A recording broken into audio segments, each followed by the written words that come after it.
Assalamualaikum warahmatullahi wabarakatuh. Halo teman-teman, bertemu lagi dengan saya, Yulia Erveni. Welcome to my channel. Pada video kali ini, saya akan membahas tentang pentingnya pelatihan dan pengembangan bagi karyawan. Oh iya, bagi teman-teman yang belum subscribe, yuk silahkan subscribe and keep watching.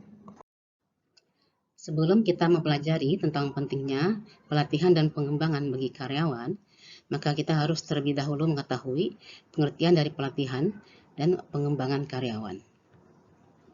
Menurut Dessler, pelatihan atau training adalah proses untuk mengajarkan kepada karyawan baru atau karyawan yang ada keterampilan dasar yang mereka butuhkan untuk melakukan pekerjaan mereka.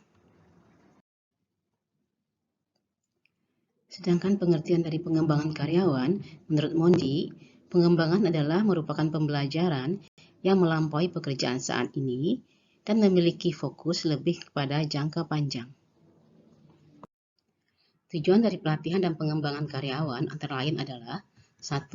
Meningkatkan produktivitas, 2. Meningkatkan kinerja, 3. Meningkatkan motivasi kerja, 4. Meningkatkan kepuasan kerja, dan 5. Meningkatkan kemampuan beradaptasi. Nah, mengapa pelatihan dan pengembangan karyawan itu penting? Pelatihan dan pengembangan karyawan itu penting karena pelatihan karyawan dapat memberikan beberapa manfaat yang signifikan, baik bagi karyawan itu sendiri maupun bagi perusahaan. Pelatihan dan pengembangan karyawan atau SDM dapat berpengaruh secara positif terhadap karir karyawan dalam beberapa cara, antara lain 1. Kesempatan naik jabatan karena meningkatnya kompetensi, sehingga karyawan mampu menjadi calon potensial untuk naik jabatan. Yang kedua, peningkatan gaji, di mana dengan meningkatnya kompetensi dan kualifikasi karyawan, mereka menjadi lebih bernilai bagi perusahaan dan dapat memperoleh gaji yang lebih tinggi sebagai imbalan. Yang ketiga, peningkatan peluang karir, di mana karyawan berpeluang untuk mendapatkan promosi atau peluang karir yang lebih baik.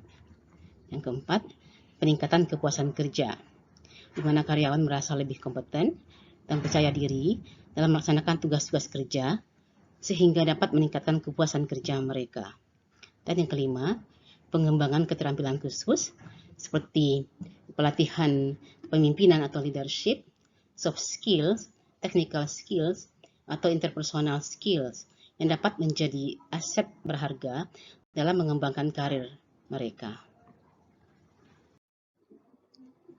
Ada sejumlah faktor-faktor yang dapat mempengaruhi pelatihan dan pengembangan karyawan, yaitu 1. Dukungan manajemen puncak, di mana para eksekutif harus aktif dalam pelatihan dan memberikan sumber daya yang dibutuhkan oleh karyawan. Yang kedua, komitmen para spesialis dan generalis, di mana seluruh manajer harus berkomitmen dan terlibat dalam proses pelatihan dan pengembangan karyawan.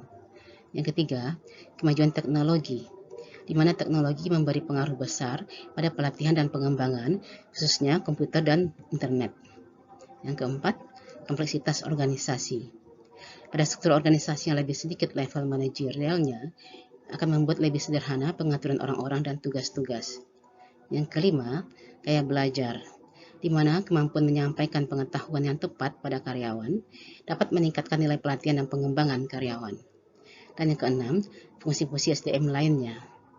Suksesnya pelaksanaan dari fungsi-fungsi SDM lainnya juga berpengaruh penting terhadap pelaksanaan pelatihan dan pengembangan karyawan. Selanjutnya adalah proses pelatihan dan pengembangan. Menurut Dessler, proses pelatihan yang telah digunakan oleh para ahli pelatihan selama bertahun-tahun adalah proses pelatihan 5 langkah ADDIE, yaitu model proses pelatihan dasar yang terdiri dari analisis, design, develop, implement, dan evaluate. Proses pelatihan 5 langkah ADDIE selanjutnya dapat dijelaskan. Langkah pertama yaitu analisis kebutuhan pelatihan yang terdiri dari analisis tugas dan analisis kerja. Analisis tugas untuk mengidentifikasi kebutuhan pelatihan bagi karyawan baru, sedangkan analisis kerja untuk mengidentifikasi kebutuhan pelatihan bagi karyawan yang sudah ada. Kemudian mendesain program pelatihan secara keseluruhan, yaitu merencanakan seluruh program pelatihan yang meliputi tujuan dari pelatihan, metode penyampaian, dan evaluasi dari program pelatihan. Kemudian mengembangkan program pelatihan, yakni merakit isi dan materi pelatihan, serta memilih metode spesifik untuk penyampaian program pelatihan. Langkah yang keempat adalah mengimplementasikan program pelatihan yang terdiri dari pelatihan on the job atau on the job training, yaitu melatih karyawan untuk mempelajari suatu pekerjaan sembari mengerjakannya. Contohnya coaching. Kemudian pelatihan magang atau apprenticeship training, yaitu pelatihan melalui kombinasi pembelajaran formal dan pelatihan on the job jangka panjang. Pelatihan instruksi pekerjaan atau job instruction training, di mana para peserta pelatihan mencatat masing-masing tugas dasar pekerjaan serta poin kuncinya guna menyediakan pelatihan tahap demi tahap. Kemudian kuliah, yaitu pelatihan dengan cara yang cepat dan sederhana untuk memberikan pengetahuan kepada sekelompok besar peserta pelatihan.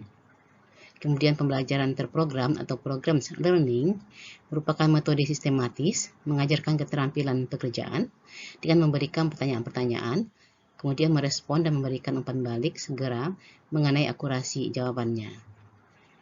Beberapa pelatihan yang lainnya seperti behavior modeling, pelatihan ruang depan, pelatihan berbasis audio visual seperti melalui film, PowerPoint, dan lain-lain. Kemudian konferensi video, yaitu pengiriman program melalui internet atau saluran satelit, dan lain-lain. Langkah kelima dari proses pelatihan karyawan adalah mengevaluasi upaya pelatihan yang terdiri dari satu, reaksi peserta pelatihan, yaitu mengevaluasi apakah peserta pelatihan menyukai program pelatihan tersebut atau tidak. Kemudian apakah menurut mereka program pelatihan tersebut berguna atau tidak. Kemudian yang kedua, pembelajaran, yaitu mengevaluasi penilaian terhadap hasil belajar dari para peserta pelatihan setelah mengikuti pelatihan. Yang ketiga, perilaku, yaitu mengevaluasi apakah perilaku on the job dari para peserta berubah karena program pelatihan. Yang keempat, hasil, yang merupakan hal yang paling penting, yaitu mengevaluasi apakah hasil yang dicapai dari program pelatihan tersebut sesuai dengan tujuan yang telah ditetapkan sebelumnya. Ada 9 faktor yang berperan dalam pelaksanaan pelatihan, yaitu instruktur pelatihan, kemudian peserta pelatihan, materi dari program pelatihan, metode penyampaian dari program pelatihan, kemudian tujuan pelatihan, dan lingkungan yang menunjang terlaksananya program pelatihan.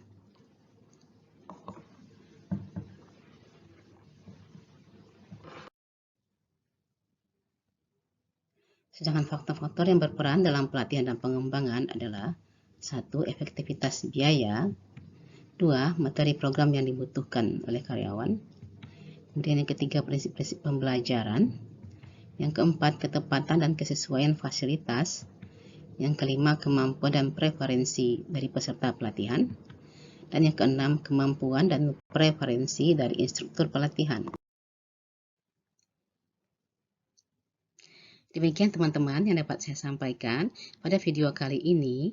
Semoga bermanfaat. Sampai ketemu di video selanjutnya. Thank you for watching.